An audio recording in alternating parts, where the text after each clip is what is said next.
Vamos a retomar entonces nuestra segunda parte de este seminario, ¿cierto?, de jurisprudencia de la Corte Suprema en materia de familia y derechos humanos. Tengo la misión de presentar a el siguiente expositor, ¿cierto?, que nos acompaña y que va a hacer la exposición de un tema que dice relación con la adopción abierta. Me refiero, ¿cierto?, que en mi lado derecho se encuentra don Pedro Maldonado Escudero. Él es juez de familia de Santiago, magíster en tutela judicial de Derechos Fundamentales de Género y Menores de la Universidad de Jaén, España, y es profesor de la Facultad de Ciencias Jurídicas y Sociales de la Universidad Central. Efectivamente, él va a exponer, ¿cierto?, jurisprudencia sobre la denominada adopción abierta. Pedro. Bien, muchas gracias. Quiero, obviamente partir agradeciendo esta invitación a la Universidad Austral y también a la regional Los Lagos de nuestra Asociación de Magistrados. Pero también tengo que partir haciendo una aclaración que corresponde en justicia. La verdad es que debería haber estado presente hoy día acá la autora de este fallo que yo voy a comentar, es un fallo sobre susceptibilidad de adopción, que es Mónica Geldre, jueza de Santiago, de familia, quien por razones de compromiso no pudo asistir. Lo que voy a comentar básicamente es un fallo sobre susceptibilidad de adopción que se conecta con la adopción abierta, precisamente porque en la parte resolutiva, y voy a partir por acá, declara la susceptibilidad de adopción, pero bajo condición de que la futura adopción se haga bajo la modalidad de una adopción abierta, ¿ya? En eso consiste básicamente la sentencia. La sentencia hoy día está confirmada en segunda instancia y se encuentra actualmente en la Corte Suprema en virtud de un recurso de casación.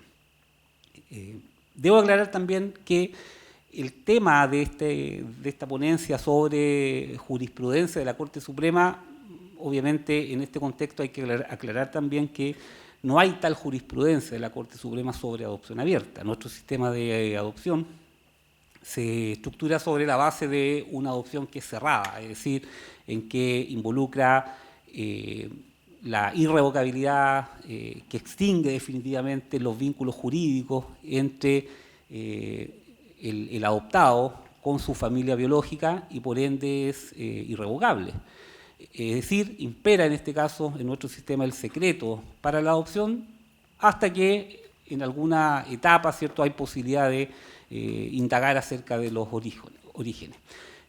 Pero, y aquí como nota introductoria, la verdad quiero plantear solamente alguna cuestión muy básica acerca del concepto de adopción abierta, que es la alternativa que este fallo toca.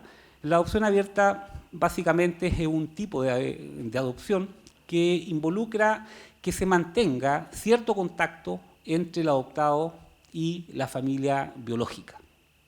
Ya este contacto puede ser de varias formas, que básicamente, por ejemplo, compartir cierta información, eventualmente algún contacto más o menos esporádico. En muchos países la adopción abierta está mediada también por la figura del juez o de alguna agencia o ente que hace las veces de cierta manera, un mediador entre la familia adoptiva y la familia biológica, ¿ya? Voy a tocar este punto y centrándome en realidad en el modelo español. En el 2015 en España se introdujo una modificación, una reforma legal en materia de protección de derechos de la niñez y la adolescencia, y dentro de esa reforma se modificó también el Código Civil español, que introduce la adopción abierta como una manera excepcional de favorecer el contacto entre el adoptado y la familia biológica. Por lo tanto, es una figura bien excepcional. La regla general en España sigue siendo la adopción cerrada, es decir, secreta, irrevocable y que extingue los vínculos jurídicos. Quiero partir señalando entonces los hechos de este caso. Esto es un caso que involucra a una niña que tiene 5 años, que está institucionalizada desde los 3 meses El motivo de la institucionalización de la niña es el hecho de que en algún momento fue detectada por un hospital a partir de una enfermedad que ella sufrió, y el hospital, haciendo algunas indagaciones, empieza a dar cuenta que la madre de esta niña tenía otras hijas que también habían sido declaradas susceptibles de ser adoptadas. Detecta también algunos antecedentes de ejercicio de violencia intrafamiliar por parte del padre de esta niña y pareja de su madre todavía, y además algún eventual antecedente sobre abuso sexual del padre en contra de una hijastra. Esas fueron básicamente las cuestiones que se tomaron en consideración para iniciar el procedimiento proteccional. Dentro de este procedimiento, y a través de lo que se llama una solución colaborativa, se determina que la niña va a permanecer en el hogar, pero se establece una serie de condiciones para el futuro egreso de la niña con sus padres. Y las condiciones giran en torno a la habilitación, el fortalecimiento de habilidades parentales, la mejora de condiciones socioeconómicas que tenía la madre, especialmente en el tema habitacional. Debo decir que la madre en todo el proceso, y eso está acreditado también a partir de la abundante prueba, dio cumplimiento, tanto ella como el padre, a todas las condiciones. Es decir, nunca dejaron de ir a ver a su hija por lo menos 3 veces a la semana, mantienen hasta el día de hoy un vínculo afectivo bastante fuerte con su hija, subsanaron aquellas deficiencias que en su momento en la fase proteccional se habían planteado, mejoraron condiciones habitacionales y participó especialmente la madre en todas las instancias de fortalecimiento.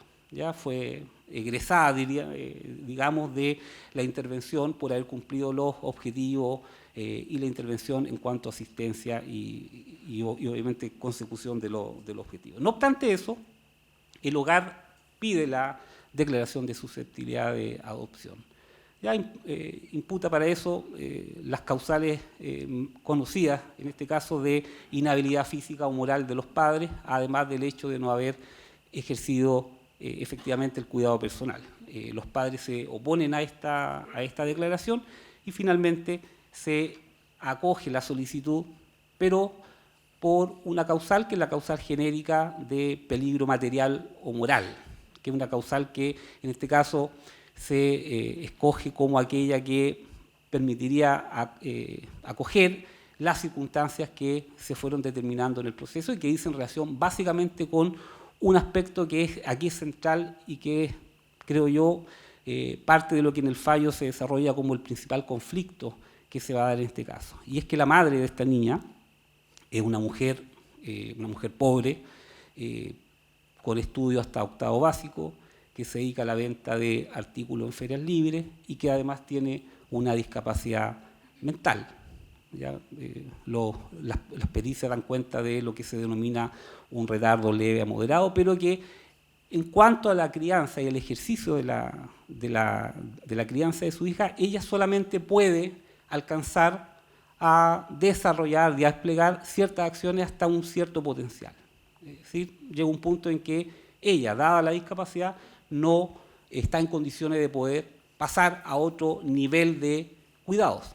Por lo tanto, estamos hablando de aquí de cuidados mínimos determinados por esta discapacidad.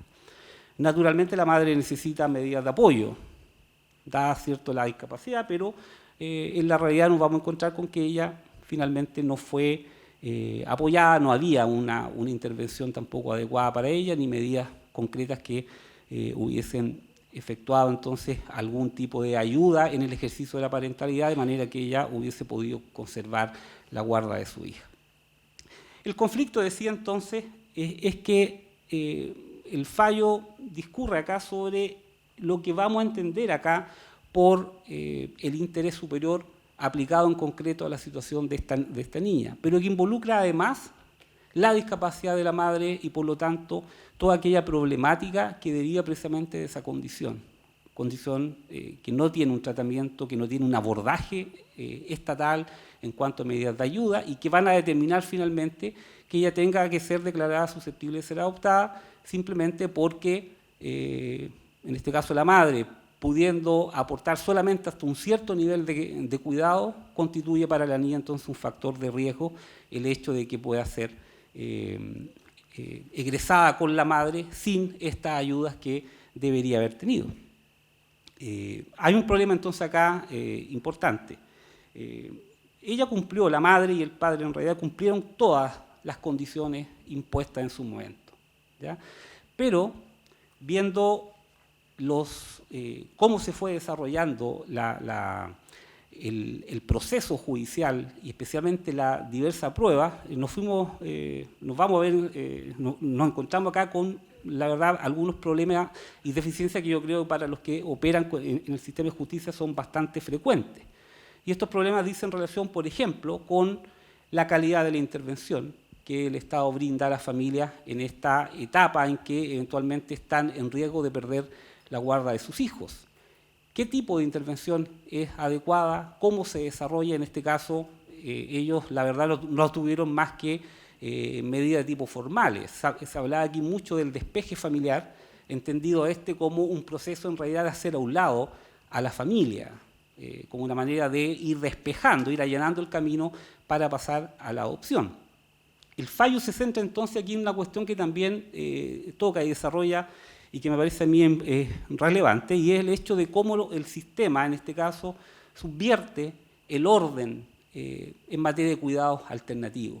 Es decir, se vislumbra claramente cómo se da el paso, en este caso, desde el cuidado parental a cargo de los padres, como un derecho prioritario de los niños, el ser cuidado por los padres, permanecer en su familia extensa, y casi de inmediato el paso a la adopción, ¿ya? Entre medio, el sistema residencial no hace sino operar como un factor adicional para que se sigan manteniendo las mismas condiciones. Y por lo tanto, lo que uno observa, y seguramente muchos de ustedes lo habrán visto en más de alguna ocasión, cómo el sistema opera como una especie de profecía autocumplida. Es decir, se van señalando anticipadamente cuestiones a modo de obstáculos, exigencias que finalmente derivan precisamente en ser la causa de la mantención de ciertas condiciones que se atribuyen a negligencia, por ejemplo, de los padres, y que terminan finalmente con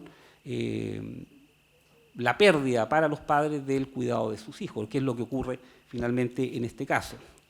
Como primera cuestión, entonces, vamos a notar en esta sentencia que se echa de menos precisamente el hecho de que en este orden de cuidado alternativo nos vamos a encontrar con una definición clara de que hay algunos aspectos que en nuestro sistema no están, o por lo menos no están así del todo desarrollados, y es aquellas instancias intermedias entre el cuidado parental por parte de los padres y familia extensa y finalmente la adopción como medida de último recurso. ¿Ya? En la fase intermedia lo que uno debería observar es que pudiéramos tener, por ejemplo, desarrollado todo el sistema de acogimiento, el acogimiento familiar, ya sea formal o informal, pero especialmente en la instancia de familias de acogida que sean externas, ajenas a la familia, ¿ya? Aquello, entonces, esta situación en la que va a determinar en los hechos cómo, habitualmente, y no solo en este caso, sino que seguramente en muchos otros, vemos que este tránsito casi inmediato, directo, entre la pérdida del cuidado por los padres e inmediatamente, prácticamente, pasamos a la adopción. Hay entonces algunas cuestiones que me parece en el fallo son relevantes. Uno es el hecho de la descripción bien clara y coherente acerca de cuál es el marco normativo. Y en este caso el marco normativo apunta al hecho de que está establecido este orden jerárquico, si se quiere, que parte en primer lugar con el cuidado de los hijos a cargo de los padres, el derecho de los niños a crecer y desarrollarse en el seno de su familia de origen, que incluye a los padres y a la familia extensa, para posteriormente pasar por distintas etapas de cuidado alternativo hasta llegar al último recurso, que es la adopción. En segundo lugar, vemos también que en esta sentencia, y que va a ser una de las razones para poder llegar finalmente a la decisión de involucrar la modalidad de la adopción abierta, y es el hecho que van a confluir acá varios marcos normativos. Es decir, tenemos la situación de la niña y el marco propio que le es aplicable como estatuto de protección de sus derechos, entendamos la Convención de los Derechos del Niño, directrices en relación al cuidado alternativo, y por otro lado, la situación de la madre como mujer pobre y además con discapacidad. Y por lo tanto ahí también hay un elemento que entrega una serie de directrices, principios y derechos concretos que se van a superponer y que van a configurar este conflicto, que va a determinar finalmente el cómo en la sentencia se despliega esta alternativa para este caso, que es un caso excepcional, ciertamente. Lo que uno ve muchas veces que en circunstancias más o menos habituales, uno observa un cierto despliegue de acciones con la familia antes de pasar un proceso de adopción. Pero en este caso lo que uno observa es precisamente lo contrario. Y un último aspecto en esta sentencia que me parece destacable es lo relativo al estándar de prueba. Si bien la sentencia no lo trata así de expreso, en los hechos la sentencia opera sobre la base de un cierto estándar probatorio. ¿En qué sentido? En que asume que, dada la importancia de ciertos bienes jurídicos que están involucrados acá, que nacen precisamente de los marcos normativos que están involucrados, se plantea la necesidad de un cierto estándar de prueba mucho más exigente que el que quizás habitualmente en general se asume. En general, los que podamos ver cierta literatura en materia de derecho probatorio, nos vamos a encontrar con que fuera del estándar de más allá de toda duda razonable en materia penal, como que se asume que en general, para todas las demás materias, operaría un cierto estándar de prueba civil, basado en una prevalencia de una probabilidad, por ejemplo. Pero en este caso la sentencia, dada la naturaleza entonces de los bienes jurídicos, las consecuencias radicales que implica para este caso la declaración de susceptibilidad y posterior adopción, estamos hablando de la pérdida, el corte definitivo de los vínculos jurídicos entre la niña y su familia biológica, con todo lo que ello va a implicar en algún momento del crecimiento y desarrollo de esta niña. Entonces, a partir de estas circunstancias es que asume un estándar de prueba mucho más exigente. Descartado bajo esta lógica todas las causales invocadas, llega finalmente a la del peligro material o moral como una causal genérica, en el sentido que no se puede pasar por alto el hecho de que hay una cierta condición y circunstancias que efectivamente la madre tiene, pero que están propiciadas por el sistema, por la falta de apoyo, por la inacción estatal en el ámbito del trabajo con la familia extensa. Está aquí en la sentencia, hay bastante pericia y de hecho llama mucho la atención que los mismos peritajes del hogar o los que provienen con quien solicita la declaración de susceptibilidad, nos vamos a encontrar con que estos peritos asumen derechamente que en este caso efectivamente ellos no utilizaron una metodología adecuada que es usual para ese tipo de actividades forenses. Por ejemplo, no hubo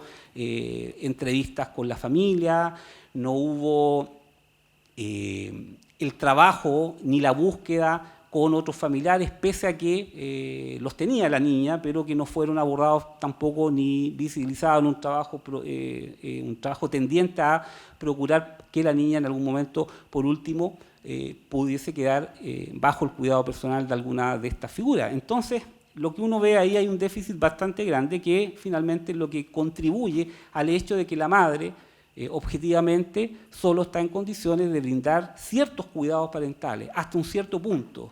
Es decir, ella puede desplegar todas sus potencialidades hasta un cierto nivel. De ahí para adelante, sin un apoyo, sin una intervención, estamos hablando en el ámbito de la discapacidad, partiendo de esta idea de que en realidad los obstáculos los ponemos nosotros y por lo tanto lo que se debería hacer por parte del Estado en este punto es allanar y despejar aquellos obstáculos para que esta persona hubiese podido desplegar todas sus potencialidades, poder conservar la guarda de su hija y si para ello era necesario algún tipo de apoyo, bueno, tendría que haberlo tenido. Finalmente es lo que va a determinar el hecho de la declaración de susceptibilidad. Bajo esta causal, entonces, es que se va a desarrollar finalmente el punto acerca de qué significa para este caso el hecho de que esta niña tenga derecho a vivir con sus padres, a ser cuidado por ellos, a mantenerse en el contexto de su familia de origen, qué significa para ella el derecho a la identidad, qué significa además para ella, en este caso, en algún momento el derecho a conocer sus orígenes. La sentencia en este punto derechamente aborda lo que me parece es una tarea ya más bien de construcción jurídica. Obviamente hay que reconocer que nuestro contexto que nos entrega la ley de adopción en ninguna parte consagra de manera expresa la posibilidad de condicionar la declaración de susceptibilidad bajo una figura, por ejemplo, de adopción abierta. Pero sobre la base entonces de cómo entender una serie de principios que tienen una estructura lingüística bastante abierta, si se quiere, vaga incluso, cómo es posible entonces entender estos elementos, estos derechos concretos que conforman el principio de la convivencia familiar en un sentido mucho más genuino y apegado al interés superior. Bajo esta condición entonces que efectivamente la sentencia se adentra en una tarea de construcción de una solución a partir de lo que implica, por ejemplo, entre otras cosas, la disposición del artículo 15 de la ley de adopción, es decir, la obligación que tiene el juez de indagar todas aquellas circunstancias que permitan facilitar y permitir que los niños permanezcan dentro de la familia de origen antes de proceder a la declaración de susceptibilidad o de adopción derechamente. Y en este punto, entonces, el trabajo interpretativo apunta al hecho de qué se va a entender, entonces, por estos principios, estos derechos, cuál será su significado más acorde al principio de interés superior, hasta llegar finalmente a la decisión de que en este caso y para esta niña lo más beneficioso era precisamente mantener los vínculos jurídicos con la madre, los vínculos de afecto con la madre especialmente. La niña en todo este tiempo, casi 6 años en realidad, tiene un vínculo afectivo forjado muy fuerte con la madre. Ella no faltó nunca en estos casi 6 años a la visita en el hogar, más de 3 veces en la semana. Tiene consolidado entonces un vínculo de afecto muy, muy potente con ella y con el padre, pero especialmente con la madre. Lo que se traduce, entre otras cosas, en que a esta edad tiene en ese sentido una identidad bastante consolidada, se reconoce como hija de y por lo tanto se siente perteneciente a este entorno. Entonces, entender por qué aplicar estos efectos tan radicales de la declaración de susceptibilidad y la futura adopción no parecían como cuestiones aconsejables y acorde al interés superior de esta niña para este caso particular y dadas las particulares condiciones en que ella se encuentra. Es así entonces que la solución que da la sentencia se asienta precisamente en esta alternativa de adopción, entendiéndola como una cuestión excepcional que está dada bajo ciertas circunstancias muy concretas que para este caso se van a cumplir, considerando algunos aspectos de cómo esta institución se ha desarrollado en otros lugares, utilizando algunos criterios más o menos comunes y asentados acerca de cuándo procedería, por qué y bajo qué condiciones, las cuales en este caso se cumplirían, y así entonces que se declara la susceptibilidad de adopción bajo el condicionante entonces de que los futuros padres adoptivos acepten mantener el contacto de la niña con sus padres. De lo que supe con posterioridad a esto es que a las 2 o 3 semanas SENAME dio cuenta del hecho de haber ubicado personas potencialmente en condición y en el fondo con la voluntad necesaria como para poder acceder en algún momento a una modalidad de este tipo. Falta ver lo que diga ahora la Corte Suprema. El fallo se vio en segunda instancia y por lo que se pudo ver no hubo ningún tipo de cuestionamiento o de interpretación en un sentido distinto. Está confirmada, y lo que es interesante acá, más allá de lo que pueda ocurrir finalmente con la sentencia, es el hecho de que se va a plantear y se plantea un elemento que es necesario discutir, me parece, en estos momentos en que además se está discutiendo en el Congreso una reforma a la ley de adopción. En España hicieron este tránsito precisamente dadas las condiciones en que veían que se estaba desarrollando en ese país el cuidado alternativo. En Chile no tenemos un sistema de familias de acogida, por lo menos no desarrollado como un sistema propiamente tal. La adopción abierta, dentro de las ventajas y desventajas, plantea, a mi modo de ver, muchas más ventajas que desventajas. ¿Ya? Las desventajas, si bien pueden ser importantes, y por esa razón la adopción abierta no puede ser una alternativa general, sino más bien una alternativa excepcional, supera algunos problemas importantes que se dan básicamente dentro del ámbito de la conformación de la identidad, de la aceptación de las propias circunstancias, de entender cuál es el nexo entre la historia pasada, la presente y la futura. Es decir, la adopción abierta, en los estudios que se han hecho, por lo menos a partir de la implantación de este sistema en España, que es el modelo que sería mucho más cercano al que eventualmente podríamos tener, las conclusiones se han dado más favorablemente por ese lado. Es decir, que opera como un verdadero puente entre aquellas dimensiones de la historia vital del niño en el pasado, en el presente y hacia el futuro. El hecho de la adopción cerrada y secreta, como la conocemos, plantea algunos problemas que son importantes y que uno no puede desconocer que van a ocurrir. En general, todo niño adoptado en algún momento de su vida está previsto que comience entonces a cuestionarse ciertas cosas acerca de su proceso. Es decir, ¿por qué se llegó al punto de que él es adoptado? ¿Qué pasó con su familia biológica? ¿Qué pasa entonces con los padres adoptivos? ¿Cómo se produce, bajo qué condiciones y circunstancias se produce precisamente el proceso de adopción? Aquellas interrogantes que generan elementos negativos, algún tipo de conductas que puedan ser bizarras incluso en los adolescentes, porque muchas veces no entienden el por qué. La adopción abierta, se entiende, podría facilitar precisamente aquella comprensión de las cuestiones que son propias e inherentes a su propio desarrollo de la identidad.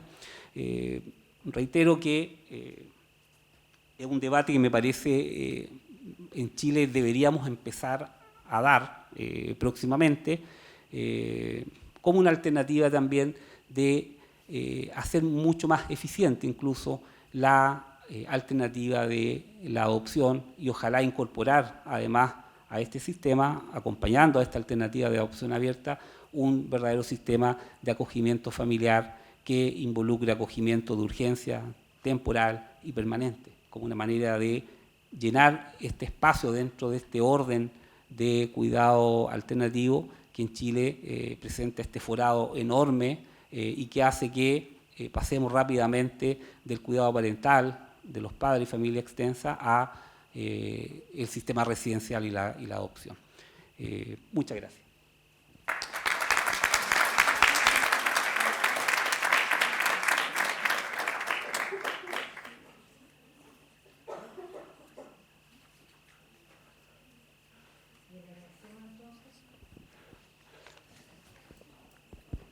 A nuestro expositor, ¿cierto?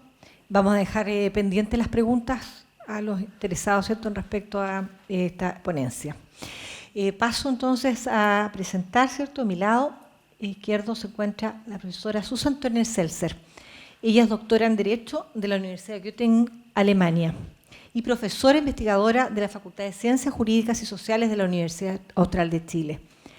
Nos va a presentar la exposición que ella ha denominado Jurisprudencia sobre Derecho al Matrimonio. ¿Pueden casarse migrantes en situación irregular? Gracias.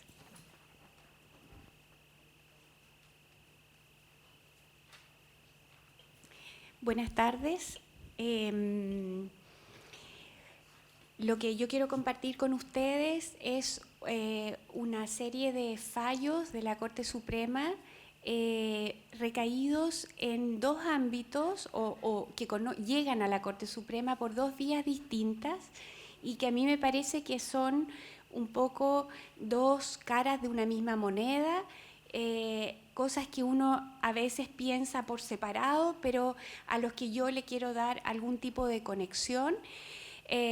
Y ambas cuestiones están relacionadas con situaciones de migrantes irregulares, es decir, migrantes que no tienen su situación migratoria resuelta o regularizada, pero que son habitantes de este país como todos nosotros. Una tendencia observable en el ámbito del derecho comparado consiste en un cambio de perspectiva en la protección de la familia.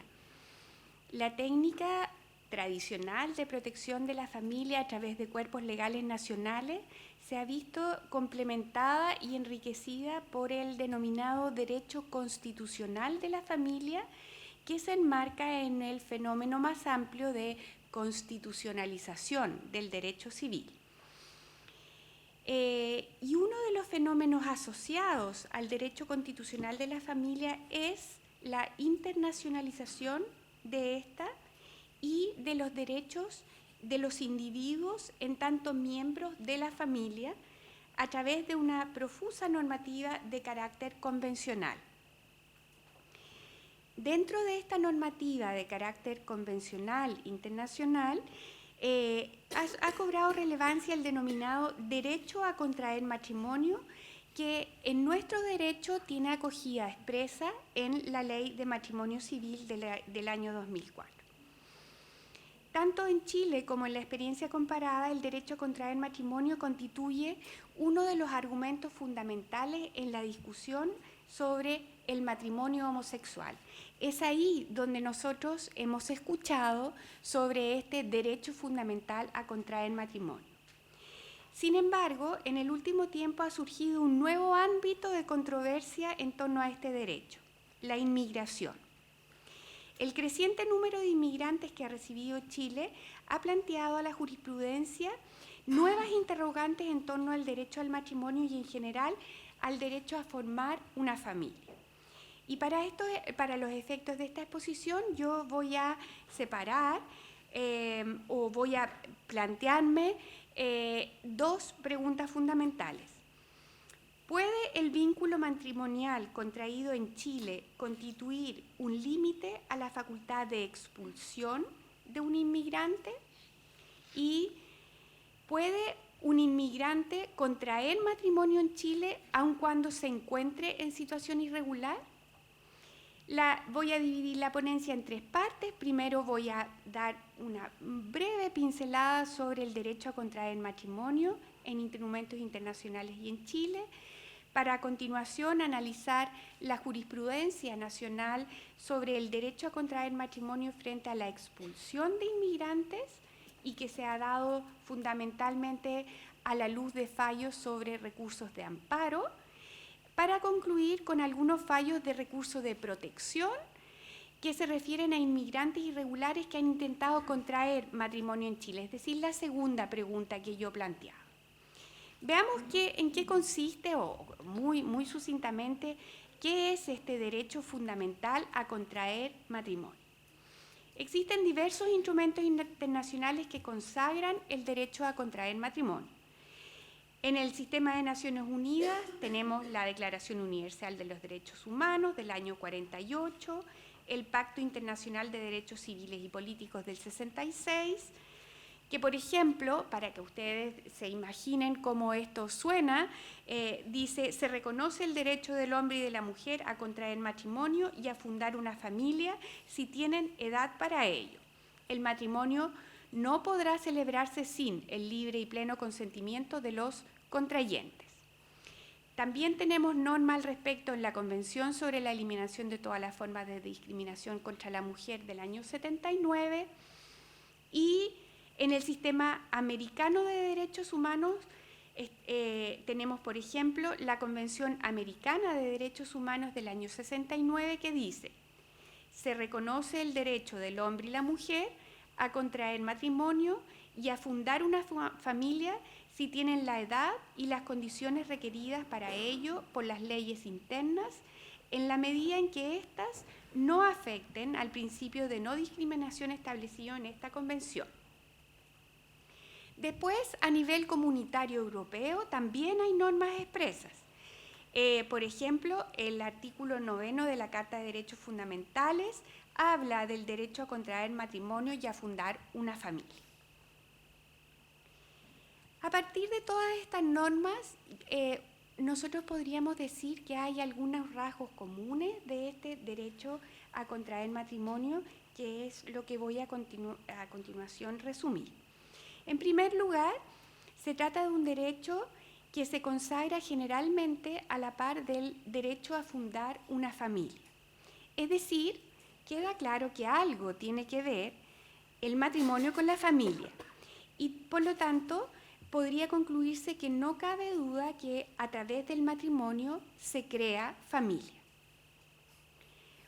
En segundo lugar, al momento de identificar al titular del derecho a contraer matrimonio, la mayoría de las normas aluden al hombre y a la mujer. Solo la Carta de Derechos Fundamentales de la Unión Europea tiene una redacción abierta en este sentido,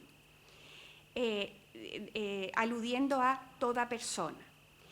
Esta diferencia se explica por razones históricas. Los instrumentos internacionales que refieren al hombre y a la mujer son todos anteriores al año 1970 y se podría presumir entonces que ellos parten de la base de que solo entre hombre y mujer pudiera existir matrimonio. En cambio, en el caso de la Carta de Niza del 2000, se recoge ya la doctrina de los derechos humanos como derechos inherentes a toda persona sin distinción de sexo y por lo tanto la titularidad recae en toda persona. En tercer lugar, el derecho a contraer matrimonio se liga también a ciertas condiciones imprescindibles para un ejercicio válido del mismo. En primer lugar, y en consonancia con la teoría general del negocio jurídico y sus requisitos, se expresa siempre la necesidad de que los contrayentes consientan libre y expresamente en el matrimonio y, en segundo lugar, y recogiendo un requisito de validez, se especifica que es necesario que los contrayentes tengan la edad mínima para contraer matrimonio, es decir, lo que se habla de edad núbil, es decir, aquella que lleva aparejada una madurez sexual que permite la concepción de hijos.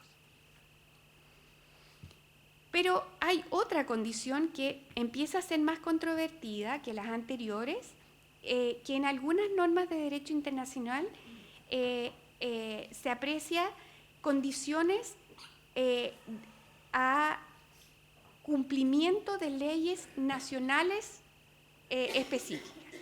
Y así, en la Convención Americana de Derechos Humanos se reconoce el derecho del hombre y la mujer a contraer matrimonio si tienen edad y las condiciones requeridas para ello en las leyes internas, en la medida que éstas no afecten el principio de no discriminación establecido en la Convención.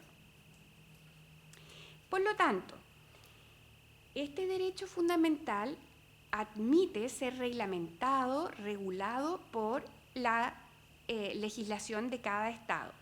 Su condición de derecho humano, entonces, no lo hace absoluto y en este sentido el legislador puede consagrar prohibiciones a su respecto y hacer depender su ejercicio de ciertos requisitos que en la medida que no sean irracionales aseguren su legitimidad.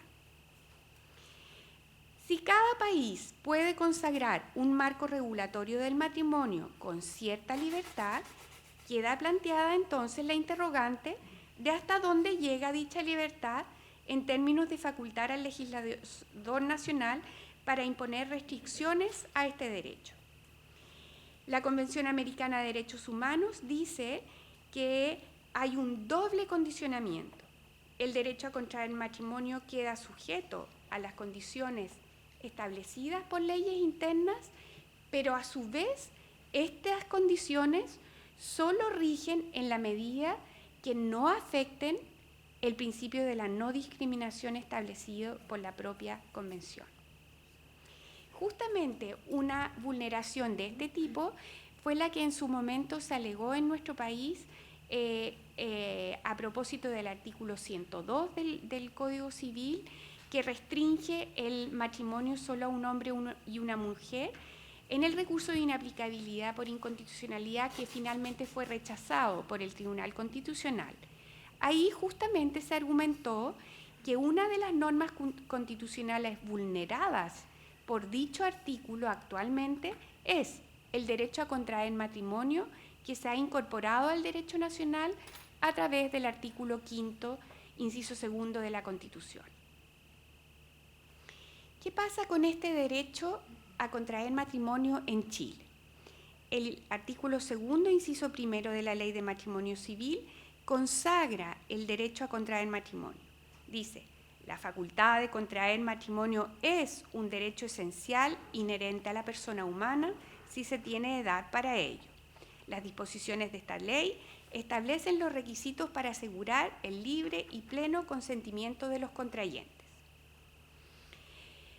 Esta norma legal no es, desde luego, aquella que le confiere el carácter de derecho fundamental al derecho a contraer matrimonio. Esto ya lo hacen los instrumentos internacionales que ratificados por Chile y que se han incorporado vía artículo 5º. Siendo el derecho a contraer matrimonio una derivación del derecho fundamental a la libertad, de manera que el Estado estaría impedido de limitar el acceso al mismo a través de prohibiciones irracionales, su desarrollo ha estado vinculado a la paulatina desaparición del requisito de que las personas de distinto sexo deban contraer, solo ellas puedan contraer matrimonio. ¿Cuál es el contenido ahora del derecho fundamental a contraer matrimonio? Se reconocen dos facetas en este derecho, una positiva y una negativa. Según la faceta positiva del derecho, se trata de una libertad en que todo individuo es libre para contraer matrimonio, lo que implica que la elección de su contraparte implica la libertad para elegir a la contraparte y la libertad en cuanto a la decisión misma de contraer o no matrimonio y en el momento en que se elija. Por lo tanto, las prohibiciones matrimoniales deben concebirse por el legislador en términos restrictivos. Por consiguiente, atentarían abiertamente en contra de esta faceta del derecho las normas que restringieran a un determinado grupo de personas el acceso al matrimonio o lo prohibieran entre otras determinadas personas. Asimismo, deberían considerarse ilegítimas normas que contuvieran limitaciones basadas en la nacionalidad, condición, religión, fortuna de las personas o que, por ejemplo, impusieran el celibato a los que quisieran desempeñar una determinada función. Un segundo aspecto de este derecho es la faceta negativa de la libertad. El derecho a contraer matrimonio proscribe cualquier medida que imponga la obligatoriedad de celebrar un matrimonio. Es decir, queda amparada la libertad del individuo de no casarse. Corresponde al legislador resguardar a través del derecho matrimonial que el matrimonio solo pueda perfeccionarse mediante el libre consentimiento de las partes. Esta faz negativa del derecho plantea la cuestión de si resulta legítimo que el legislador imponga consecuencias de derecho a quien haya decidido no contraer matrimonio y que convive con su pareja, que es lo que sucedería si nuestro acuerdo de unión civil no hubiese optado por una forma de constitución convencional. Veamos ahora la expulsión de los migrantes y el respeto por el vínculo matrimonial. Existe una serie de sentencias de cortes de apelaciones, sobre todo del norte, de Arica, Antofagasta y Copiapó, y de la Corte Suprema dictadas en el marco de recursos de amparo deducidos por inmigrantes que han sido expulsados por decreto administrativo. De acuerdo con la normativa vigente sobre extranjería, que es un decreto ley del 75 y una ley de extranjería del año 84, se reconoce a la autoridad administrativa la facultad de decidir discrecionalmente sobre expulsiones a extranjeros. De esta manera, la Corte Suprema, en una sentencia de 2015, no voy a decir todos los roles, pero los tengo acá por si acaso si les interesa, pero me parece absurdo estar diciendo tanto número, reconoció en esta sentencia del 2015 que, comillas, la autoridad tiene discrecionalidad siempre que su actuar se encuentre determinado previamente por una regla contenida en una norma jurídica. Pero dicha discrecionalidad, como se desprende de la exégesis, entre otros, del artículo 6 y 19, número 26 de la Constitución, no puede constituir una arbitrariedad que prive, perturbe o amenace los derechos fundamentales de alguna persona. Frente entonces a una orden administrativa de expulsión, algunos inmigrantes han interpuesto un recurso de amparo según el artículo 21 de la Constitución, alegando justamente la ilegalidad o arbitrariedad de la expulsión.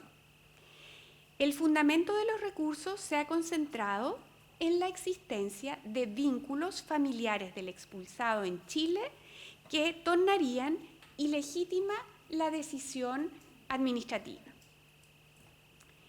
La respuesta ha sido positiva y en este sentido, tanto la Corte Suprema como las Cortes de Apelaciones han aceptado que en la resolución de los juicios de extranjería el inmigrante no debe considerarse como un sujeto aislado, dado que ello atentaría contra la realidad de ese inmigrante.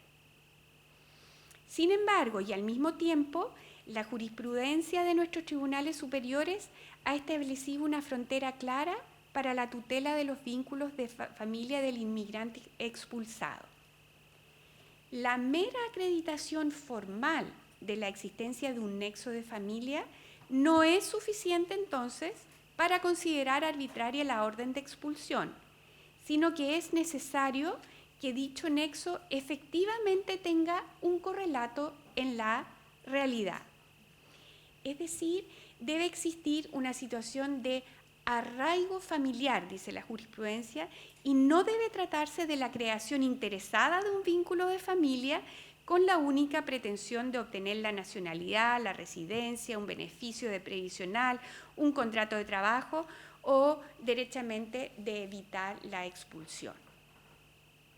Específicamente en relación con el vínculo matrimonial, existen sentencias que lo consideran como justificación para acoger el respectivo recurso de amparo. En una sentencia de 2016 se lee: la amparada ha acreditado que tiene vínculo matrimonial con un nacional, conformando de este modo una familia que también es objeto de protección por nuestra Constitución política en su artículo 1, elemento que igualmente debió ser ponderado por la autoridad administrativa al adoptar la decisión impugnada. En idéntico sentido se pronunció la Corte Suprema en el 2017, que el recurrente acreditó mediante los respectivos certificados de matrimonio y nacimiento haber conformado una familia en Chile, todo ello, junto a lo razonado en el fallo de primer grado, lleva a concluir que la actual ejecución del decreto de expulsión que le afecta aparece como un acto administrativo carente de proporcionalidad y razonabilidad, lo que vuelve ilegal el mismo y justifica adoptar las medidas urgentes necesarias para poner término a esta amenaza a su libertad ambulatoria. En este sentido hay más sentencias con otros roles.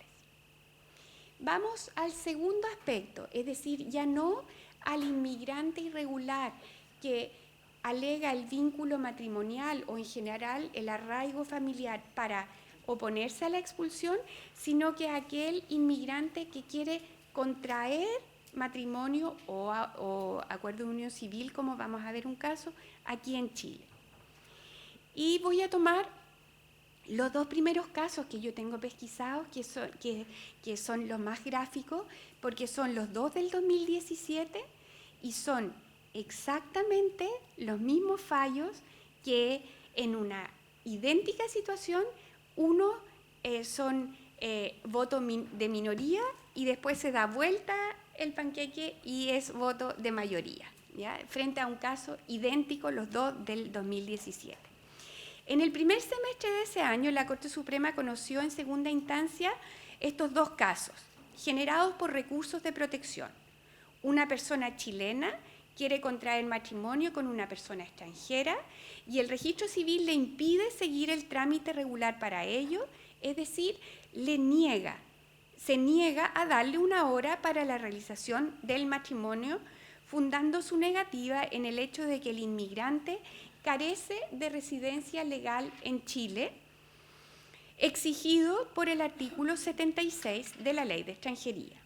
Según esta norma, todo extranjero que solicite la intervención del registro civil deberá comprobar ante él su residencia legal.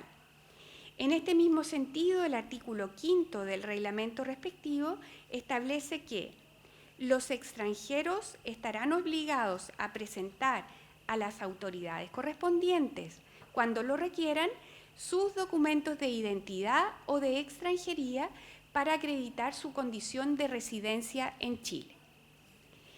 En ambos casos se trataba de extranjeros en situación irregular, es decir, sin permiso de residencia en Chile, y por lo tanto estaban imposibilitados de cumplir con el requisito de la Ley de Extranjería.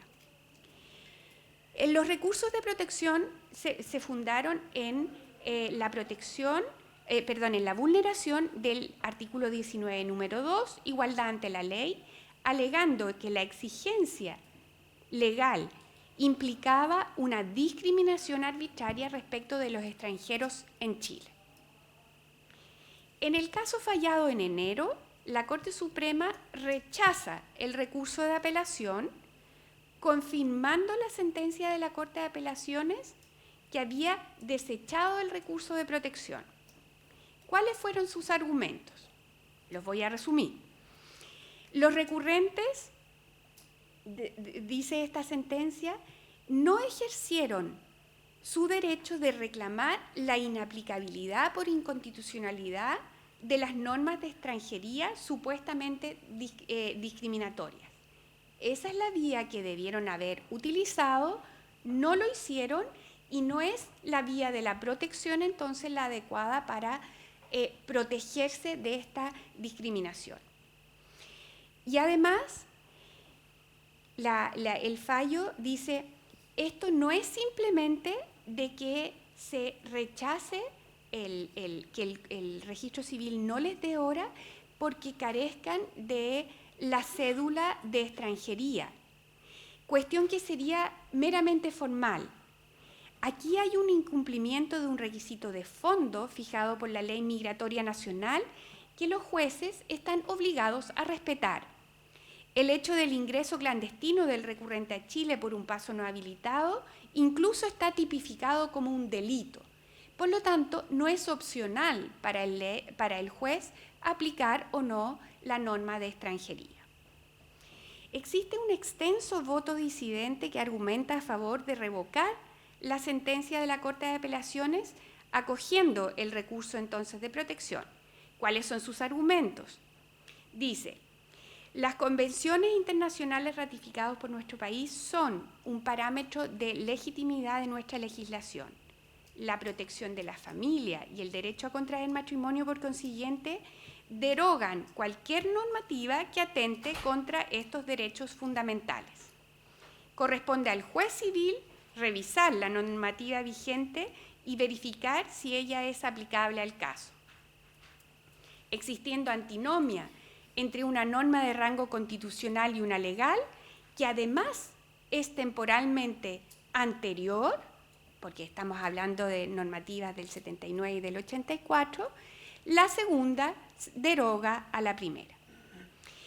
Y además el voto minoritario en esa oportunidad dijo, la Contraloría además, a mayor abundamiento, ya dictaminó que la exigencia de residencia legal en cuestión no es aplicable a los extranjeros que se encuentran irregularmente en nuestro país para efectos de inscribir el nacimiento de sus hijos. Por consiguiente, debe aplicarse al ejercicio del derecho al matrimonio esta misma razón. El segundo caso se presentó en el mes de mayo y frente a los mismos hechos, solo que en este caso no era negativa a una hora para contraer matrimonio, sino que para celebrar una UC, la Corte Suprema adopta la solución contraria. Acoge la apelación y con ello el recurso de protección interpuesto por el extranjero. La argumentación es casi idéntica a la del voto disidente del caso anterior. A su vez, la ministra Egnem, que había participado en el voto mayoritario anterior, hace la disidencia en reproduciendo también la argumentación del primer caso y llega a la conclusión de que el actual del registro civil no es arbitrario. Luego puede ser que se me haya pasado algún caso, pero tengo pesquisado un fallo más a favor y en contra en el 2017 y luego 3 fallos a favor del inmigrante en el 2018. La argumentación se mantiene casi idéntica, es decir, no han aparecido nuevos argumentos en esos fallos.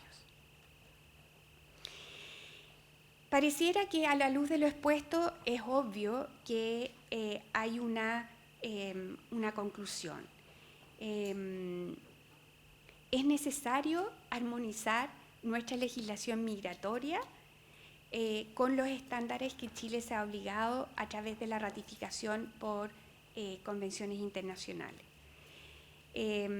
Ahora, una pregunta mucho más difícil que esa obviedad que acabo de decir es en qué sentido o con qué contenido debemos actualizar esa legislación, porque subsiste aquí o se grafica en este caso la tensión entre 2 modelos.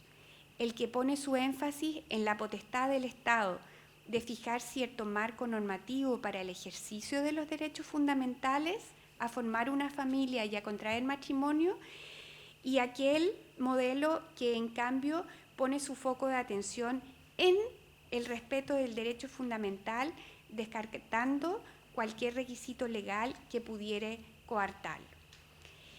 Pero creo que cualquiera sea los polos de esta tensión que se privilegie, en cualquier caso, no es admisible que el Estado chileno siga haciendo como que respeta las convenciones internacionales y los derechos fundamentales contenidos en él y finalmente en la práctica no lo haga. Muchas gracias.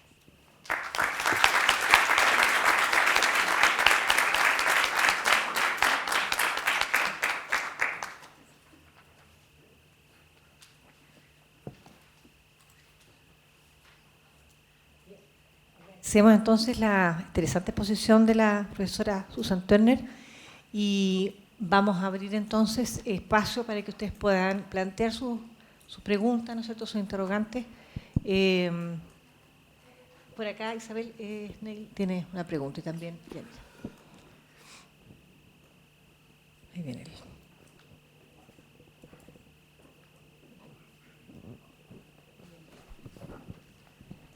Ya, muchas gracias. Al profesor Maldonado quisiera preguntarle respecto de su exposición en el caso de la niña que él señala, ¿cómo se visualizan los derechos hereditarios de la niña en cuestión en una sentencia de esta naturaleza? Entendiendo que cambian los apellidos,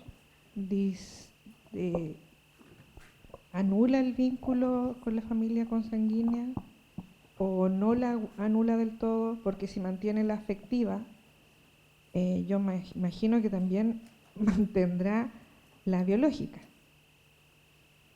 Y lo otro es, no se mira también desde el prisma de la no discriminación a las personas con limitaciones cognitivas.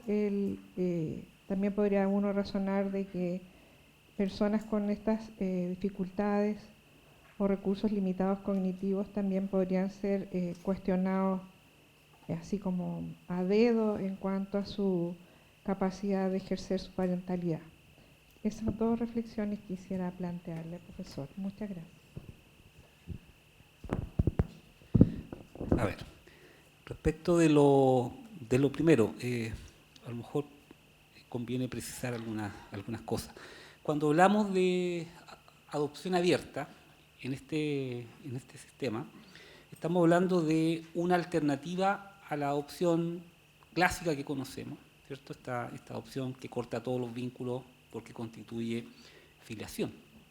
Estamos hablando de una adopción que, manteniendo los mismos efectos jurídicos, sí mantiene, o por lo menos fija algunas condiciones para mantener el contacto entre el adoptado y la familia biológica, pero entendiendo que los vínculos jurídicos se terminaron. Ya es solamente el favorecimiento de un contacto, en mayor o menor medida, bajo ciertas condiciones. Generalmente este contacto lo vamos a ver, por ejemplo, a través del intercambio de información entre las familias acerca del niño. Fotografías, comunicaciones. Hoy día con la tecnología que existe es muy fácil comunicarse, por lo tanto se podría también integrar algún sistema de contacto por esta vía. E incluso hasta el contacto físico, es decir, que se encuentren en algún momento bajo ciertas condiciones. Pero eso es una cuestión distinta a los efectos jurídicos, es decir, sigue siendo el niño, en este caso, hijo de la familia adoptiva, con todo lo que ello implica. Por lo tanto, ahí no hay alteración de esos efectos. Sí, lo interesante es lo otro, y que apunta más bien, en el fondo, a, entre otras cosas, facilitar el proceso que va a vivir el niño, inevitablemente, en algún momento, más tarde o más temprano, de cuestionar, de preguntar acerca de su origen. Y por lo tanto, en este proceso se puede entender esta modalidad como una buena alternativa que pueda ayudar en un proceso de ese tipo, ¿ya? Entendiendo que tiene obviamente sus problemas también. Dentro de eso, el más común que se puede aludir es, bueno, puede haber aquí un conflicto de intereses serio. Es decir, los padres adoptivos podrían sentir que están perdiendo el control parental, que la familia biológica de cierta manera trata de imponerse. Bueno, son parte de las problemáticas que se tienen que trabajar, y por eso el mediador acá es el juez, pero también apoyado con todo un equipo técnico. No es la adopción abierta que tiene, por ejemplo, Estados Unidos, que es mucho más radical. ¿Ya? Ahí estamos básicamente en un sistema que es privado, un contrato, y por lo tanto es la madre biológica generalmente la que decide quién es la familia que va a adoptar, cómo se va a concretar o no el contacto, y por lo tanto las condiciones se van negociando. ¿Ya? Ese modelo creo yo que está bastante alejado de lo que podría ser eventualmente una reforma en nuestro sistema de adopción. Me atrevo a decir que de legislar en algún momento, lo más probable es que sigamos el ejemplo del modelo español, ¿ya? Que es del 2015. Y respecto de lo otro, bueno, personas con discapacidad es todo un mundo también, y vemos que la verdad son personas que están bastante abandonadas desde el punto de vista de la protección, ¿ya? Existe una convención internacional sobre derechos de las personas con discapacidad, y entre un conjunto de derechos que se consagran está el derecho a la vida familiar, la privacidad, a formar familia, a tener relaciones de pareja, a tener hijos, a elegir la cantidad de hijos y planificar la familia, a cuidar y mantener la guarda de los hijos. Pero si la discapacidad, el tipo de discapacidad requiere que el Estado, la sociedad, hagan algo adicional por brindar medidas de apoyo y ayuda, son precisamente aquel ámbito en que al Estado se le asigna este deber también de propender a que sirvan de ayudas para eliminar esta barrera. ¿Ya? La discapacidad vista no desde un criterio médico, sino más bien desde el ámbito de los derechos humanos, implica que debemos, el Estado, la comunidad, la sociedad, debe allanar el camino y quitar aquellas barreras, porque la discapacidad básicamente es lo que nosotros obstaculizamos y creamos, ¿cierto?, para que las personas no puedan desplegar todos sus potenciales.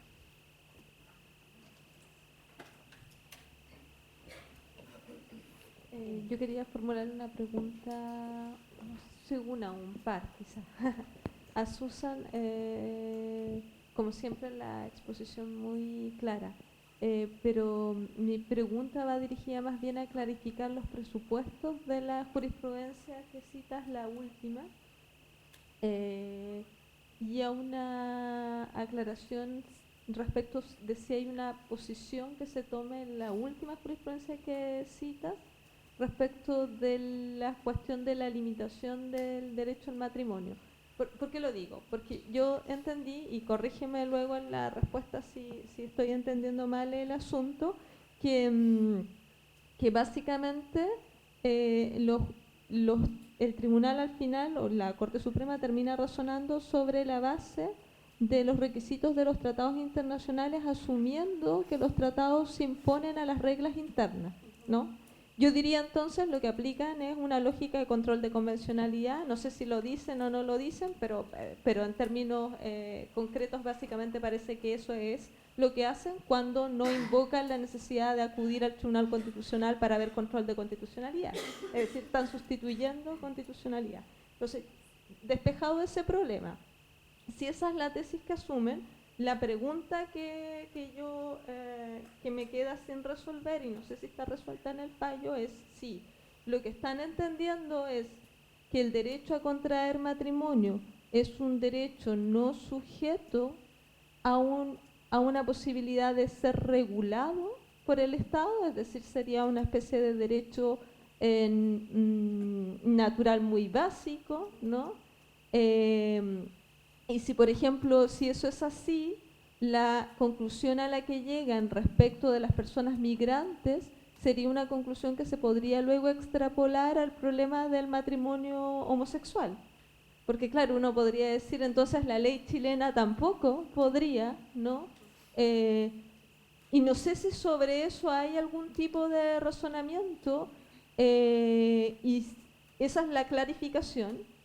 Y si lo hubiera o no, si tú estás de acuerdo con esa extrapolación, ¿no? O tú, porque me pareció entenderte en un momento que no sé si era tuya la afirmación o era simplemente descriptiva, que el derecho podría admitir, o al menos en la Convención Americana, que sería la que nos importaría más, al menos en la Convención Americana podría admitir una regulación legal. Entonces la pregunta sería más bien, ¿cuál podría ser esa regulación legal que fuera compatible con la Convención? No sé si me expliqué.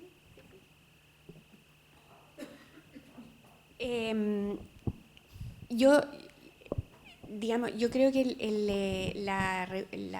el razonamiento del voto mayoritario cuando admite los recursos de protección se van derechamente a la derogación tácita por la norma contraria a la Convención, que además es anterior. Norma especial, anterior y contraria, tácitamente derogada. Yo tengo la impresión que esa es justamente la tesis que al Tribunal Constitucional no le gusta que siga la Corte Suprema. Y no dicen nada respecto del matrimonio homosexual. O sea, no hacen esa extrapolación que tú haces y que uno debiera poder hacer, porque si es que si está tan derogado para esto, está también derogado entonces el 102, que es mucho más antiguo, específico y contrario. Pero eso no lo hacen.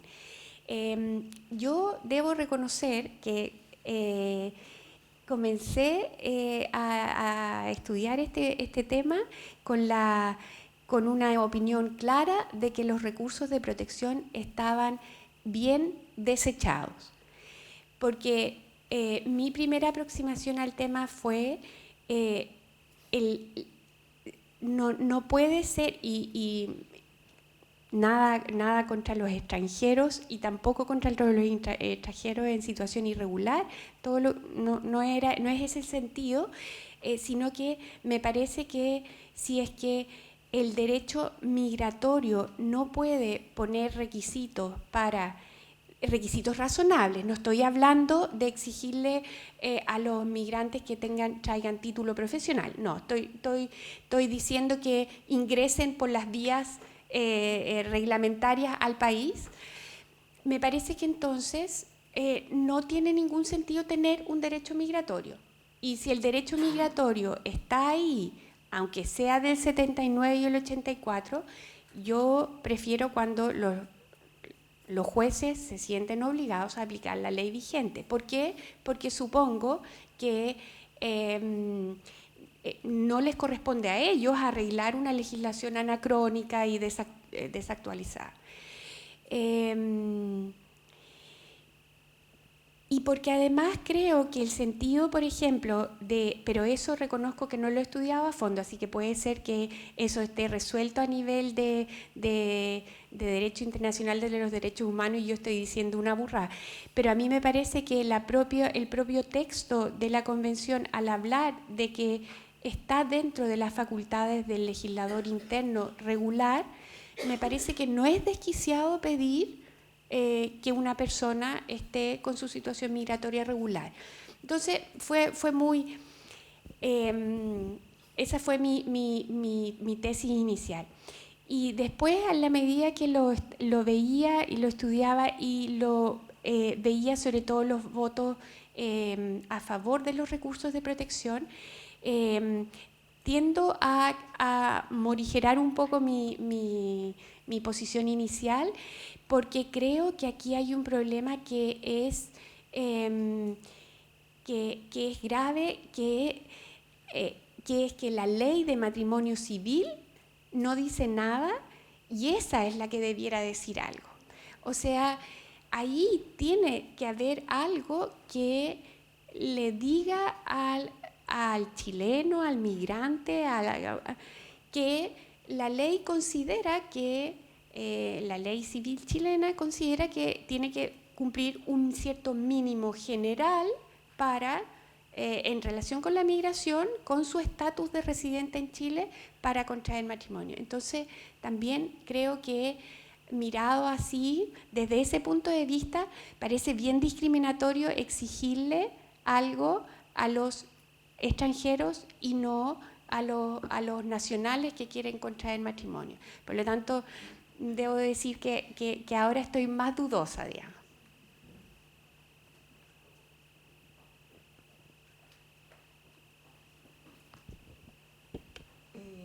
Por acá vamos a partir con Isabel.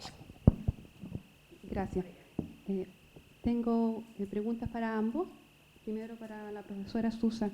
Cuando usted expone las dos interrogantes macro, una de ellas, ¿puede el matrimonio constituir una limitante para la expulsión de un migrante? Usted desarrolló que a propósito de los recursos de amparo, las Cortes de Apelaciones y la Corte Suprema ha señalado que no puede ser considerado el migrante como un sujeto aislado, sino que su vínculo familiar, el que alega, debe tener un correlato en la realidad. ¿De qué forma esos tribunales han tenido por concurrente ese requisito, esa exigencia, considerando el contexto en que se expone el recurso de amparo? Eso por un lado. Y al profesor Maldonado, entendí los argumentos del fallo y asumo que el recurrente ha sido el solicitante de susceptibilidad, ¿sí? ¿El recurrente ha sido el solicitante, el hogar? ¿Sí? Ya. A mí me gustaría saber el argumento que ha utilizado para los recursos, si es meramente legalista, considerando de que la tesis del fallo es excepcional, o ha atendido a lo que atendió el fallo, que es el interés superior del niño. Y si este interés superior, a su vez, no se encuentra plenamente satisfecho, considerando la limitación intelectual de la mamá.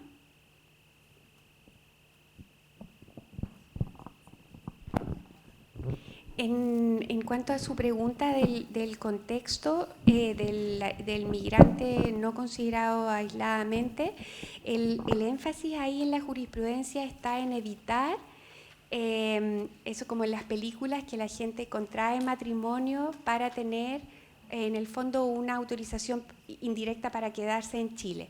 Entonces recuerdo un caso en que se dijo: esta persona, si bien contrajo matrimonio con un chileno, la verdad que no vive con ese chileno, no tiene ningún contacto, se ha probado, y por lo tanto esto no es un arraigo familiar verdadero. Y en cambio, en otro caso se argumentó: esta persona vive con su conviviente, tienen hijos en común cuya custodia comparten, etcétera. ¿Ya? Es decir, hay como dos aspectos. Uno, el inmigrante no se le puede mirar aisladamente, pero si es que él saca a relucir su contexto, ese contexto tiene que ser real.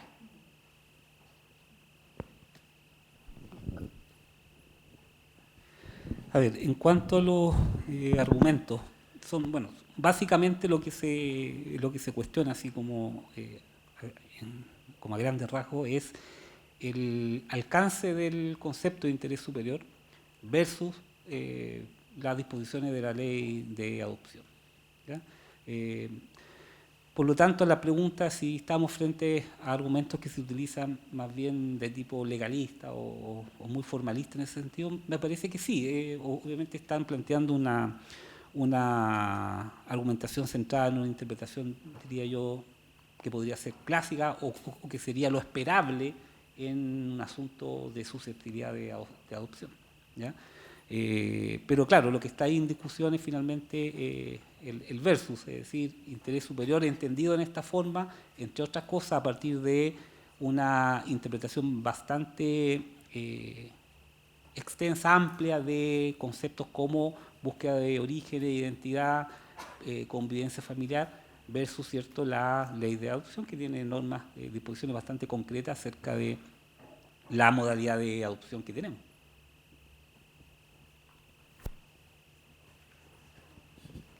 Por ahí arriba.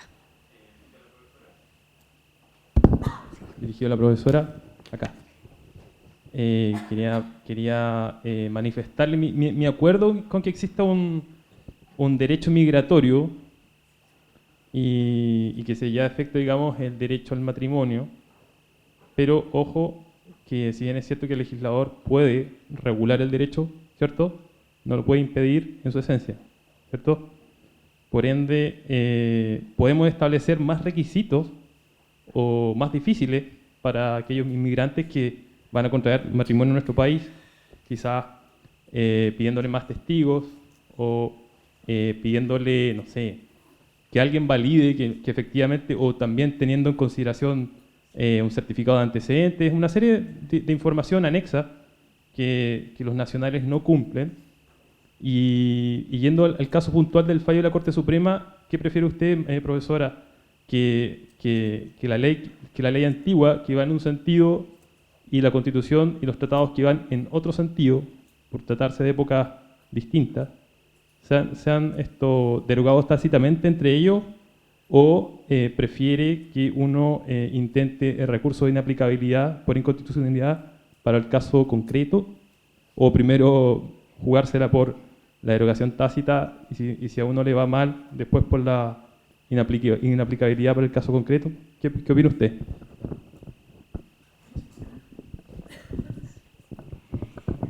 Yo en esa disyuntiva, ¿cuál es el mejor sistema? No lo sé, pero lo que yo, digamos, y no tengo demasiado para ser sincera, demasiada formación en ese sentido, digamos. Yo creo que prefiero el sistema del control por parte de la Corte Suprema, o sea, es decir, que la Corte pueda decir como era antes. Sin embargo, lo que sí sé es que el peor sistema es que traten de convivir los dos y que uno vaya como a la suerte de la olla, que es lo que usted dice, o sea, de intentar uno primero y si a uno le va mal. O sea, yo creo que en eso de nuevo el jurel tipo salmón es la peor, digamos. O sea, o es lo uno o es lo otro, pero no tratemos de sacar un híbrido que no... y el problema, y me acordé ahora a propósito de lo que usted dice, el problema, por ejemplo, el registro civil en uno de los recursos informa y dice, mire, le da hasta un poco como de pena, dice, mire, si yo no tengo nada por no darle la hora a esta persona, pero esta persona llega a mí, yo la busco en la base, esta persona para mí no existe, yo no puedo saber si tiene antecedentes, si tiene hijos, nada, porque simplemente no existe en el sistema, en la realidad de nosotros. Entonces, obviamente que eso significa, mirado desde el punto de vista del oficial de registro civil, es un inconveniente.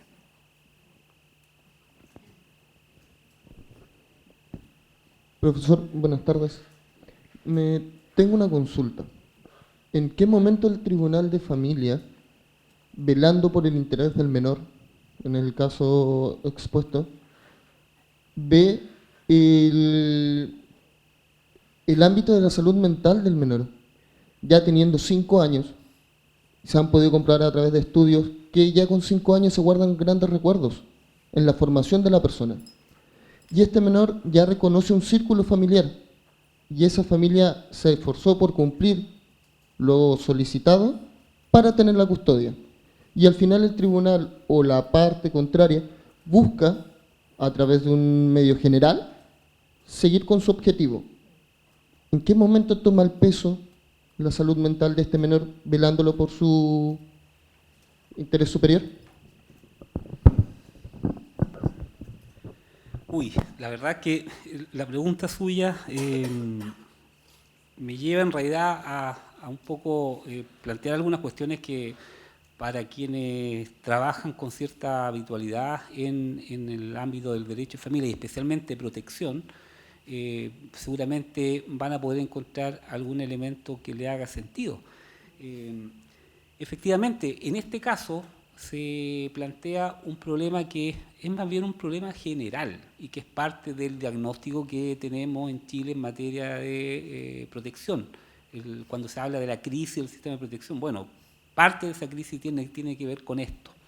Estamos viendo acá que hay una intervención destinada a brindar protección con objetivos, finalidades concretas que los padres cumplen, pero que no termina en la recuperación finalmente de su hija y el ejercicio nuevamente del cuidado.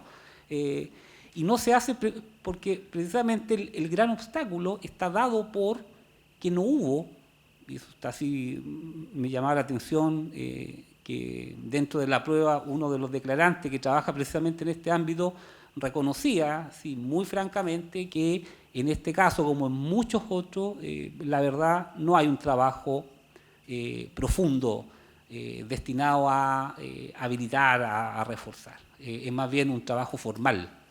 ¿En qué sentido formal? Palabras del mismo perito, un trabajo destinado a modelar conductualmente, que no es otra cosa que perfeccionismo moral. Decirle lo que debe hacer la persona bajo nuestros propios patrones de cuidado, desde una cierta posición de altura. Y la verdad, en ese contexto es muy complejo visualizar que, no solo en este caso, sino que en muchos otros, podamos romper este círculo. Yo siempre digo, en el sistema de protección, y especialmente en el sistema residencial, hay muchos que están que no deberían estar. O sea, objetivamente. Esa es una realidad. Y no deberían estar, pero están precisamente porque el Estado, como parte de esta gran crisis, tiene en realidad a las familias en ese sentido bastante abandonadas. Entonces, la gestión de este tipo de asuntos, uno lo ve en Santiago, cuando hablamos de fortalecimiento, decirle a la mamá, a la señora que vaya 1 o 2 veces a la semana a tal parte, a veces cruzar medio Santiago, para ir a ver unos PowerPoint y escuchar unos cuantos consejos. O sea, de ese tipo de intervención muchas veces estamos hablando. Entonces, en ese escenario, encontrarnos con este tipo de asuntos, la verdad a mí no me sorprende. Pero además fomentado en Santiago, porque el tribunal que está viendo la susceptibilidad no es el mismo que está viendo la protección, por esta idea de la Corte Suprema de tener un centro de medidas cautelares, con todos los problemas que tiene esa instancia. Entonces, hay una cuestión que estamos operando en modo crisis hace rato. Entonces, todo eso confabula a que tengamos estas situaciones.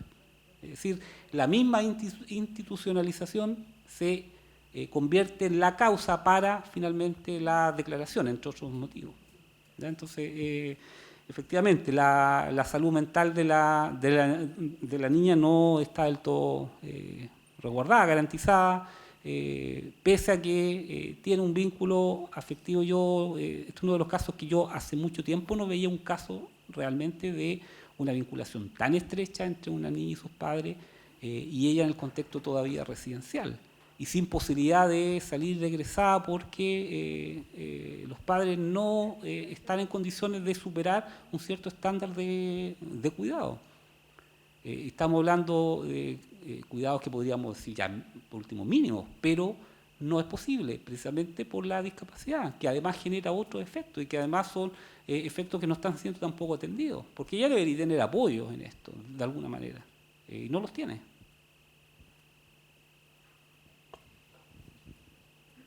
Vamos a ir terminando. Las dos últimas preguntas. Sergio. Muchas gracias. Para el profesor, una situación puntual que nosotros estamos viendo como sociedad es pasar desde el objeto del derecho a sujeto de derecho del niño ni adolescente. Dentro de esta situación también tenemos otro derecho que es el de una persona que tenga algún tipo de discapacidad intelectual o cognitiva. Dentro de esta situación, el proceso de adopción, la posibilidad de una niña de 5 años, pero si lo pasamos a un adolescente, ¿cómo podríamos afrontar esta situación de la adopción abierta? De un joven que tal vez sí quiere ser adoptado y está estableciendo su derecho no solamente a ser niño, sino que a tener padres. ¿Y qué pasa con este derecho del padre que quiere ejercer su derecho, pero el Estado no lo deja por una situación de un déficit cognitivo que es excluyente? ¿Por qué razón? Porque no hay una institución que lo habilite, tal cual como usted lo señala, para que lo pueda ayudar a ejercer esta paternidad. Aquí tenemos una situación muy parecida a la que usted señala, pero él quiere ser adoptado, o también podemos tener la situación de que el niño no quiere ser adoptado, más allá de los afectos y el sentimiento que él ama a su padre. Entonces, dentro de esta situación, si bien el derecho no se ha centrado y está tendiendo a regular un poco más o a tener en consideración la parte afectiva, hay una parte que sí considera, que es el niño como sujeto de derecho. ¿Qué parte de este ejercicio de su ser podría tener efectos dentro de esta adopción abierta?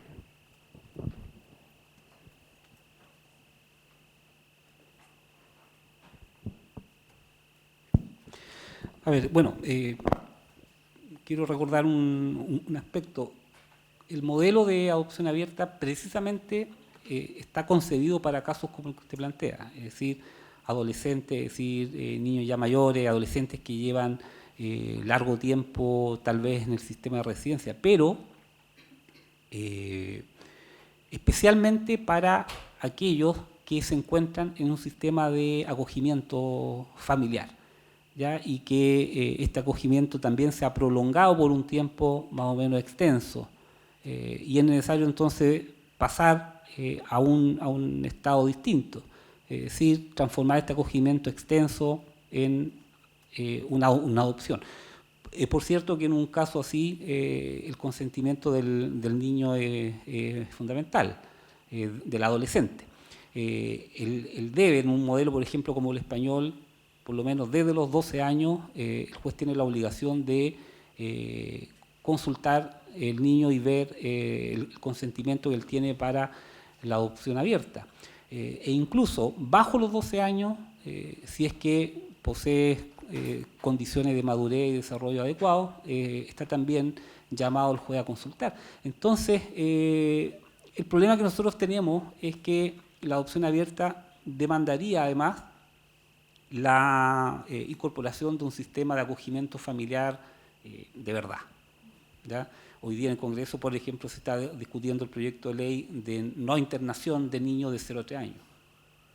Entonces, está en el Senado eso, pero eso además plantea necesariamente que si se legisla sobre eso, estamos obligados a legislar también sobre acogimiento familiar. Porque ¿qué vamos a hacer con los niños de 0 a 3 años que no pueden ser institucionalizados? Van a tener que quedar en un sistema de familia de acogida. Y esa es precisamente la otra parte de una modalidad de adopción abierta que en Chile falta, que en España la tienen y en otros países también, pero en nuestro no. Por lo tanto, ahí hay un ingrediente que yo me atrevería a decir que vamos a tener antes el acogimiento familiar. Pero, en mi opinión, yo creo que vamos a comenzar a escuchar ya ciertas voces tendientes a discutir la posibilidad de flexibilizar la adopción en ese punto, precisamente incorporando esta modalidad de eventualmente mantener contacto bajo ciertas condiciones, en casos excepcionales y cumpliendo ciertos requisitos. Por ahí ya me parece que era la última pregunta. Ahí viene.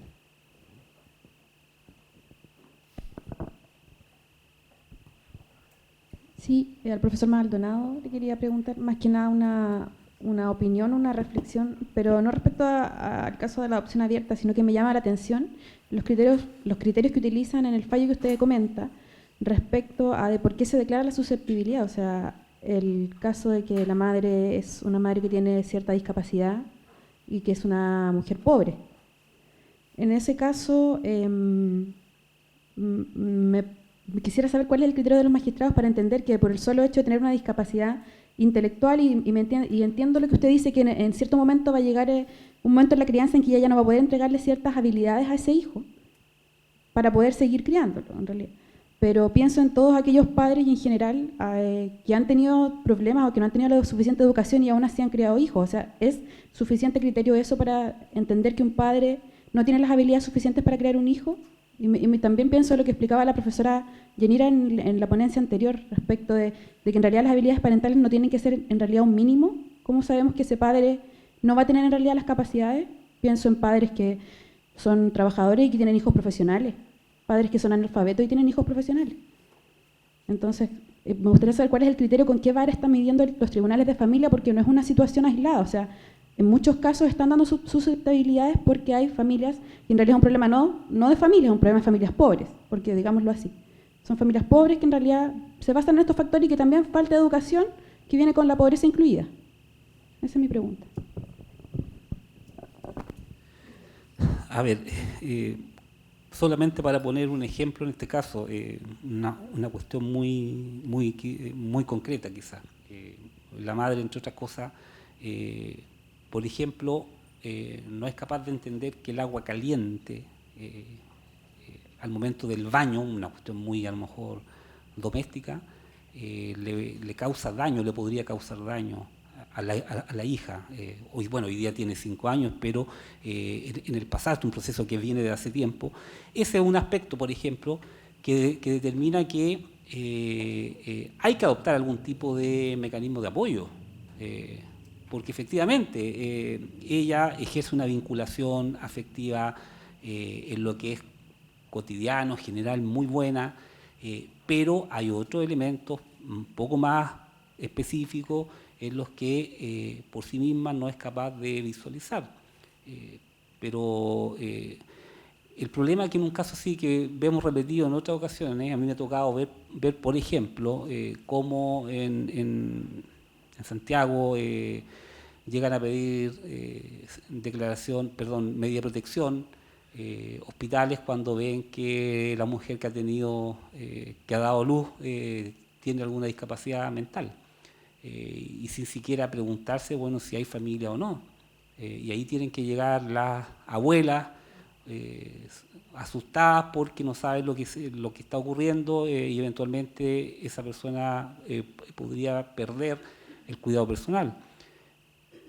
Entonces, son las situaciones que usted describe las que efectivamente el sistema hoy día no considera. Las personas con discapacidad, y especialmente mujeres, porque discapacidad va asociada estadísticamente a la pobreza.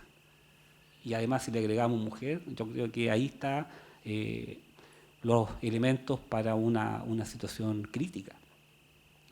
No tienen apoyo, no tienen redes. En este caso, la madre y el padre no tenían ninguna red familiar de apoyo, pero pese a eso, la señora había logrado conectarse con redes, había mejorado sus condiciones personales de habitabilidad, en algún momento habían tenido mal de Diógenes, superado todo eso, había logrado conectarse con redes comunitarias, es decir, desplegando al máximo las potencialidades que tiene, pero en otro aspecto lo que falta ahí es el apoyo. Y lo que vemos con los niños, lo vemos también en este caso con las personas con discapacidad, que es precisamente la falta de ayuda, de apoyo, de un trabajo real, efectivo en términos de ayudarle a superar condiciones, a mejorar, pero no desde una óptica paternalista, sino que más bien desde una óptica de verdad instar porque esas personas alcancen los potenciales que implica el ejercicio, ojalá, de la mayor cantidad de derechos que tienen. Y ese es un gran déficit que nosotros vemos hoy día, no solo con los niños, sino que también en el contexto de discapacidad, adulto mayor, entre otras cosas. Bien, creo que hemos tenido una jornada muy, muy provechosa, muy interesante. Yo agradezco a los expositores, ¿cierto?, que nos han nutrido, digamos, de interesante información. Les agradezco su interés. Estos debates jurídicos son lo que nos ayudan, ¿cierto?, al día a día para ir, también para nuestro desempeño profesional, para poder mejorar, ¿cierto?, nuestro trabajo. Así es que esperamos volver a encontrarnos próximamente en alguna otra actividad y que tengan una muy buena tarde, finalizando nuestro seminario. Muchas gracias.